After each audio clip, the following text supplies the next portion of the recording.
मैं दर्द से इसलिए कह रहा हूं क्योंकि अकेला कोई इस आंदोलन को आगे नहीं बढ़ा सकता। आज जरूरत है हमें अपने पैरों पे खड़े होने की और ये सोचने की कि अगर बाबा साहब अम्बेडकर अपने मात्र बच्चों के बारे में सोचते, अपनी पत्नी और अपने परिवार के बारे में सोचते, तो क्या हमारी जिंदगी में कभी सवेरा हो पाता? अगर बाबा साहब अम्बेडकर अपने अथक प्रयास से हमें वोट का अधिकार नहीं दिला पाते, तो क्या कोई हमारी बस्तियों में पैर रखने के लिए आता? आज जो तमाम तरह के हिंदुत्व और भाईचारे की जो लोग बात करते हैं, अगर ये वोट की ताकत आपसे छीन ली जाए, तो मैं जिम्मेदारी से कहता हूं कि आज भी आपकी हालत और आपकी स्थिति उनकी नजरों में बिल्कुल वैसी है जितनी आजादी से पहले थी। मेरे आज भी उस घटना को मैं याद करके आपको बता सकता हूं कि जब गोलमेज कॉन्फ्रेंस में मदन मोहन मालवीय जी ने यह कहा कि डॉक्टर अंबेडकर आप हमारे भाई हैं, और अंग्रेजों से कहा कि भारत में कोई छुआछूत नहीं है, कोई भेदभाव नहीं है। डॉक्टर अंबेडकर बस थोड़े नाराज हैं, इस वजह से इस तरह की बातें कर रहे हैं। हम तो वहां परिवार की तरह रहते हैं, हम तो एकजुट हैं। वहीं उसी मौके पे बाबा साहब अंबेडकर ने वो जग से पानी का गिलास भर के और उसको मदन मोहन मालवीय जी के सामने किया। उन्होंने कहा अगर मालवीय जी कोई अछूतपन नहीं है, कोई भेदभाव नहीं, तो ये पानी आप पी के दिखाइए। और मालवीय जी ने इतनी हिम्मत नहीं जुटा पाए कि एक अछूत के हाथ से पानी पी लें। परिणाम अंग्रेजों को भी ये पता लगा कि डॉक्टर अंबेडकर सही कह रहे हैं। आज सच्चाई ये है कि जो संविधान में आपको अधिकार है, उसकी वजह से थोड़ा सा जो आप आरक्षण और कुछ रिसोर्स जो हमें मिले हैं, उनकी वजह से आज हम लोग थोड़े से आगे बढ़ गए हैं। वरना सच तो ये है कि जब देश आजाद हुआ तो अमीर लोग अमीर ही रहे और गरीब लोग गरीब ही रहे। और आजादी से पहले जो इस देश में व्यवस्था थी, जो ब्राह्मणिकल सोशल ऑर्डर के आधार पर सामाजिक गैर बराबरी और आर्थिक गैर बराबरी थी, उसके शिकार आज भी हम हैं। और मेरे याद है बाबा साहब अंबेडकर ने कहा था संविधान को सौंपते हुए कि राजनीति में वन वोट वन वैल्यू,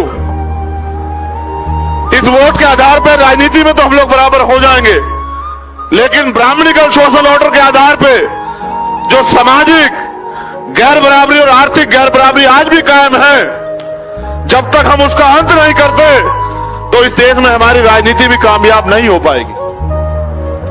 आज आप नोटिस कीजिए, नौजवान साथियां बड़े पैमाने पर मौजूद हैं, इंटेलेक्चुअल साथियां बड़े पैमाने मौजूद हैं। आज देश में लोकतंत्र है ही कहां? क्या कोई गरीब का बेटा मेहनत करके आगे बढ़ सकता है? मैंने खुद उत्तर प्रदेश में चुनाव कंटेस्ट किया और उस व्यक्ति के खिलाफ कंटेस्ट किया जो उत्तर प्रदेश के सूबे का मुख्यमंत्री। जब मैंने कंटेस्ट किया तो मैंने ये देखने के लिए कंटेस्ट किया कि चुनाव होता कैसा है, लड़ाने में और लड़ने में फर्क है। मुझे एहसास हुआ कि अगर 50 लाख रुपए, 1 करोड़ रुपए आपके पास नहीं तो आप चुनाव नहीं लड़ सकते। तो आप ये अपने मन से सोचिए कि आजाद भारत में लोकशाही है कहां? कोई गरीब का बेटा अगर कितना भी मेहनती क्यों ना हो, कितना भी संघर्ष क्यों ना हो, कितनी भी उसके दिल में सपने क्यों ना हो, लेकिन वो लोकतंत्र में अपनी बात को रखने के लिए इतने तमाम लोगों के जो बैरिकेड्स लगा दिए गए, उनको पार नहीं कर सकता है। आज भी हम लोग बाबा साहब अम्बेडकर के अनुयायी, लेकिन आज भी मीडिया, मनी, इन तमाम तरह की सुविधाओं से, रिसोर्सेज से हम लोग दूर हैं। और जिनके साथ मुकाबला है, अगर हमें पैंथर बनाना पड़ा, क्यों बनाना पड़ा? जब इस देश में कानून है, संविधान है, तो हमें क्यों बनाना पड़ा? क्यों हमें अपने लोगों की रक्षा के लिए निर्णय लेना पड़ा? उसका एकमात्र कारण यह है कि कानून बनाने की ताकत हमारे हाथ में नहीं है और कानून को लागू कराने की ताकत हमारे हाथ में नहीं। और अगर कानून को लागू कराने की ताकत हमारे पास नहीं है तो हम मात्र एक भीड़ है, और भीड़ को ये लड़ाई नहीं जीतती। भीड़ कभी कामयाब नहीं होती है, भीड़ हमेशा भेड़ होती है।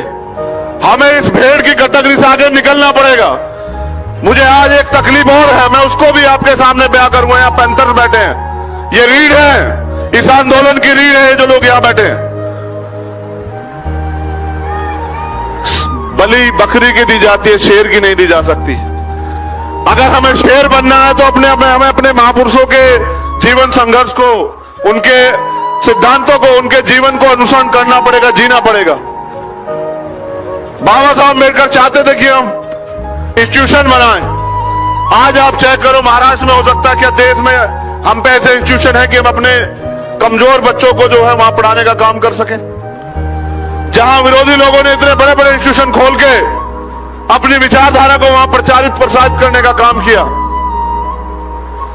तो क्या उनके मुकाबले उनको टक्कर देने के लिए या अपने समाज को उस लेवल पे खड़ा करने के लिए क्या हमारे पास उनसे आधे भी इंस्टीट्यूशन है? जैसा मैंने कहा कि आज अगर हम पढ़ते भी तो हैं तो मात्र नौकरी के लिए, और ये कड़वा सत्य है, मैं अपवाद को पे नहीं जाना चाहता, लेकिन सच ये है अगर भारत में आज हम पढ़ते भी हैं तो मात्र इसलिए कि नौकरी मिल जाए। हम ज्ञान के लिए नहीं पढ़ते हैं, और अगर हम ज्ञान के लिए पढ़ते तो फिर यहां दोबारा से डॉक्टर अंबेडकर जन्म लेते। हम इसलिए पढ़ते हैं कि हमें नौकरी मिल जाए, और नौकरी इसलिए कि कुछ पैसे मिल जाए और उन पैसों के जरिए हम अपने घर परिवार को चला सकें। कहीं से कहीं तक भी हम आंदोलन के साथ नहीं खड़े हैं। ये पूरा आंदोलन देने के लिए है। आप फूले साहब को पढ़िए, उन्होंने 18 स्कूल खोले, आज हमारे पास IAS IPS भी हैं, वो 2 स्कूल नहीं खोल पाए, कौन जिम्मेदार? उन्होंने आज हमारे लोगों को कुर्सी ना मिले उनको अपमान लगता है, लेकिन मां सावित्रीबाई फुले अपने अपमान की परवाह न करते हुए हमें पढ़ाने का काम करती थी। ऐसे चलते हैं आंदोलन।